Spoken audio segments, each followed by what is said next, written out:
Greetings, everyone. Welcome in to the Table of Redemption podcast. I am your host, Rasheen Jamison Richardson. I founded this podcast during my time at Harvard University, where I am now an alumni class of 2025, as well as a recipient of 3 other certifications at Harvard University, where I have exercised my ability to delve in deep into crisis leadership, lifespan leadership, intuitive leadership, mental health leadership, and human beings who are on the front lines of crises and they need a solution. And the reason why I named the podcast The Table of Redemption, because in my personal life and professional life, I watch things crumble one day at a time for a period of 7 years. And I made a vow to myself that I would be a part of the solution of helping leaders transform, rebuild, reboot, reset as they walk into the next version of themselves. Many not knowing what is to come, many not realizing what happened. But one thing at the Table of Redemption, we say, we know that in life, tables always turn, and we're going to be the table that people turn to in their time of crisis as well as triumph for solutions on how to get back up, get back going, and soar right into your destiny. This is the table that we're sitting at, and I'm setting the table of redemption, to let you know that second chances are always possible. It is never too late to start over, and it is never too late to go ahead and move on to something else that you may believe has a greater outcome for your life. Right now, it's about empowerment. It's about self-empowerment, but mostly about those on the front lines who lead large communities, who lead even the small or medium-sized communities, but you yourself do not have the wherewithal to take yourself to the next level. So where do you go? What do you do? How do you get solutions when your mind and your frontal lobe is crashing and suffering from burnout? Well, I am here to be able to lend to you my wisdom, my expertise, and my love and passion for you and what you do based on years of suffering as well, but also victory. Today's topic is about healthy turbulence versus unhealthy turbulence. Because what happens when you are in leadership, front lines, and a lot of prominent leaders are guilty of this, you cannot see for yourself. You need someone there in your life calling out the turn-by-turn directions as you call out the turn-by-turn directions for those you lead. But what happens when you yourself cannot dictate or determine which part of this road that you're going on is healthy or unhealthy? You know it's turbulence. You know you have the wherewithal to understand when it's not going so well and when it does going well. You have the ability, you have a team, you have everything. But what if it's just you? What if that decision is sitting on your shoulders? What if that diagnosis, to those who are watching this and you have some type of diagnosis, what if you're the only one that can sign? Or what if you're the only one that is in those shoes that have to make a decision when it is a time of turbulence? Well, I am here to deliver these to you. Turbulence, crises, anything that you're going through, it does not interview you. Cancer does not interview you. Bankruptcy does not interview you. Disaster did not interview me. Yet, I'm still here, ready and willing to fulfill my calling. Why? Because I was able to sit with myself and sit with my purpose and determine that's healthy, that's not healthy.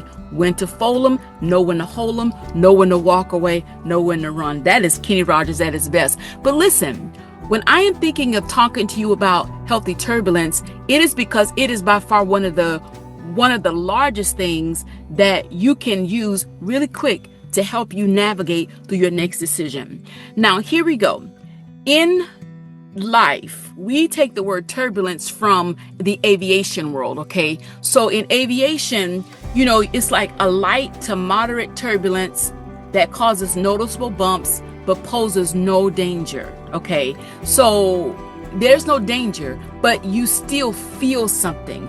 You still have a reaction to something. But those of us who understand the importance of this type of leadership, where you are in maybe hostile environments, or you may be in the medical field, or you may be in the government, you may be in some type of crises that you have gotten used to it. Okay. But then there are some of us who are just walking into these doors. You have no idea what this is. But I want to let you know that the part of the healthy turbulence it's a normal, expected part of flying.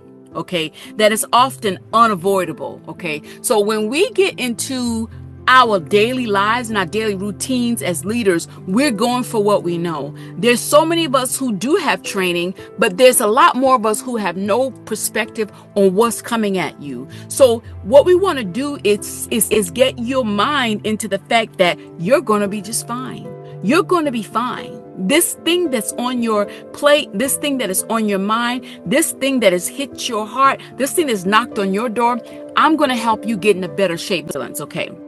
So when you're thinking about aviation, right? Okay, so you're thinking in terms of atmospheric pressure. You're thinking about elevation. You're thinking in terms of an ascension, right? Or it could be you descending in some format or whatever is it. It is still safe. When you use the word healthy turbulence, I am using that word to say it is still safe to be in that relationship. It's still safe to be in that circumstance. It's still safe to be on that job. It's still safe to be in that ministry. It's healthy turbulence. And those things are for you to know that the anxiety that you may be feeling is going to pass. And also, healthy turbulence is a shorter period of time. Okay. It is not supposed to be, that turbulence is not supposed to be ongoing every single day, all day in your life and in your organization, or even in aviation. This is why they call it turbulence. Now, what happens is that, when it's healthy turbulence, you can know it because it's light, it's rapid, right? It's rhythmic. Like you get bumps in a road, it's rhythmic, and you can still find yourself living through it, living with it, and being able to overcome all these things. But the bigger question comes to this: that healthy turbulence has come at a time when you might feel burnout. So even you can have healthy turbulence, but the question is, are you healthy? That is the question. Are you healthy enough even for healthy turbulence?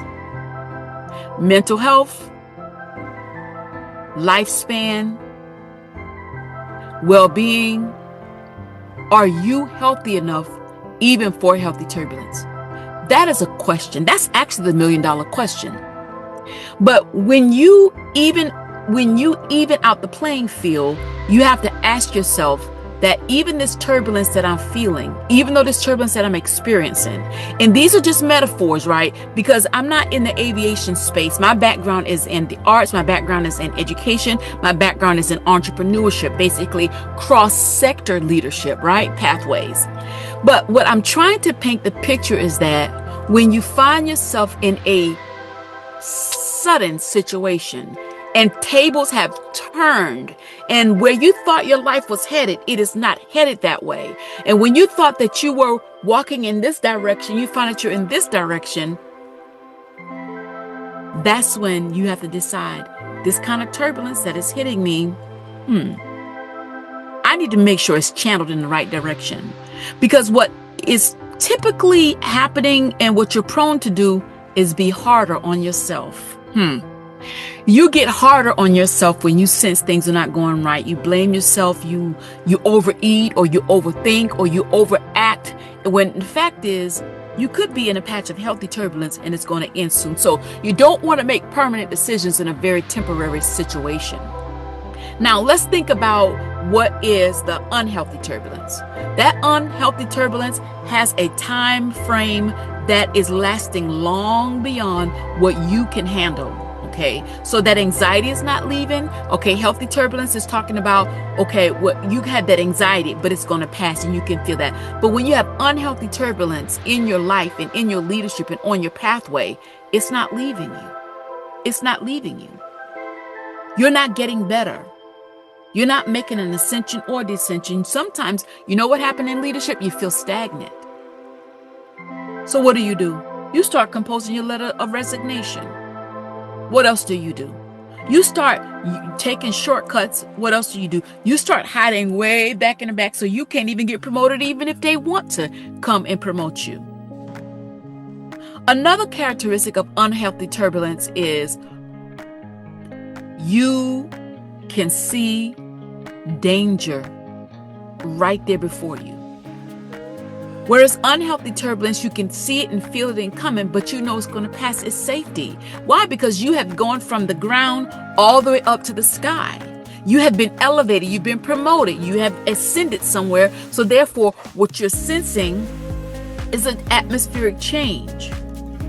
Okay, so that goes along with the territory. But what we're talking about today is being able to what? Discern the difference between when it's healthy and unhealthy so that you can make your next right move and make the next right decision on the behalf of yourself and your organization. Another quality about unhealthy turbulence is you have people that are following you that cannot trust your judgment because it looks really terrible. And so just like the pilot has to make that call, right? Because the pilot has to make the call to the stewardess, and the stewardess have to make the call to the population, right?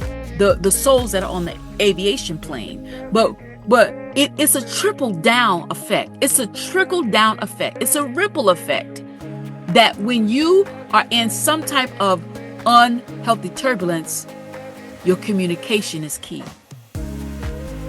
Are you communicating well? See, when you're in any type of crisis, it threatens, number one, your mental health. You don't even know how to think. Number two, your communication skills. You don't even know what to say. And then your digestive system and your physical health. You don't even know which way to go. So what we're saying today is we want to bring what I'm considering balance here. We know that in this life, tables do turn, as I've said before, but between the healthy and unhealthy, that's reality. You're going to have them both. I don't care what job you go to. I don't care what relationship you get in.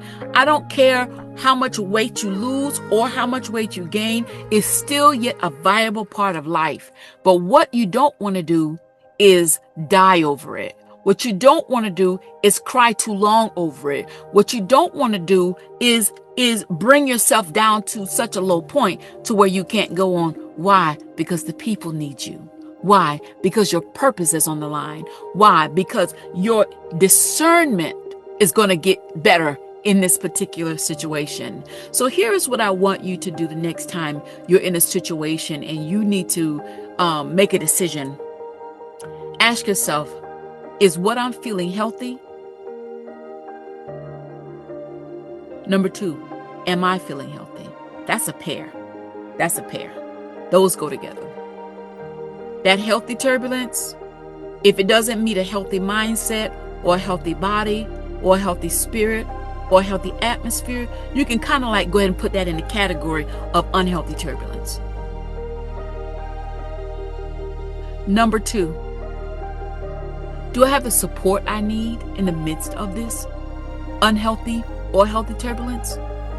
If you're in healthy turbulence, the support you need will be short term because it's not supposed to last a long time. But if you're in unhealthy turbulence and you are not able to get the support you need, that may be a sign right there that you need to restructure some stuff because burnout is about to be your best friend, and we want to avoid that. And number three, are you spiritually sound and strong enough to be able to discern what decision that you're going to make on how to maneuver through this? With healthy turbulence coming your way, you can kind of like know that you need to have maybe a 5, 10, and a 15-minute plan. But when you have unhealthy turbulence, that means it's about to touch your finances. What you're facing is about to touch your physical body. What you're facing is about to touch your relationships. What you're facing is about to touch your employment. What you're facing is about to touch your reputation. What you're facing is about to touch your smile. Think about that for a minute. When I'm trying to rebuild, I suffered a stroke trying to rebuild. I did not know the difference between healthy turbulence and unhealthy turbulence. You couldn't tell me how to discern. Even after I was recovering from my stroke, some years later, I went back to the same destroyed building and the same business plan in the same community, had 2 more mini strokes, what they call a TIA. I couldn't discern because nothing felt unhealthy. And you know why nothing feels unhealthy? Because you already have such a large workload that you have normalized. That's why it doesn't feel unhealthy. That's why you can't really discern between this one or that one or the third. But you will. Because I want you to really understand how serious your life is, and your health is, and your body is, right before you enter that next decision. When you get ready to walk into that board of directors meetings, or when you get ready to walk into even your church meeting, right? Make a conscious decision about what you're about to do. Because a lot of times when you're in any type of situation of turbulence, you feel like your back is up against the wall. You don't know which way to go. You don't know what to do. You don't know who to call. You don't know who to trust. That's big. I didn't know who to trust. But the big part is, I'm here. It's almost a year later, and I graduated Harvard. I'm here. And you are too. If you're watching this, this is to help you balance out this moment in your life. Is what I'm facing healthy or unhealthy? Am I healthy or unhealthy? And what do I need to do to shift to either direction? And am I finding joy even in the smallest or largest component of what I'm doing to restore and refresh my soul and revive my spirit for yet another day? I really do hope that this message has helped you think through just a few minutes of your day to help you understand you are the best thing that has ever happened to you. And no matter what people say to you, there can be no other you. You are irreplaceable. I always set the table, and I always ask this: so what brings you to the table? The table of redemption. Whose life are you changing? And better yet, are you changing your own? Those of us who get this message early on, you're better for it. But mostly what I'm here for is people that need to hear this message 2, 3, 4, 5 times, because you have worked so hard so long until you don't even understand that you've been giving yourself away too much. But dial back a little bit, only so you can get a perspective of how valuable you are, how much of a treasure you are, and how much you are there to transform others. But bigger than that, let's use this podcast to transform your own life. I am signing off. Rasheen Jamison Richardson, podcast host, founder, and the one that is delivering this content to you. Bye-bye.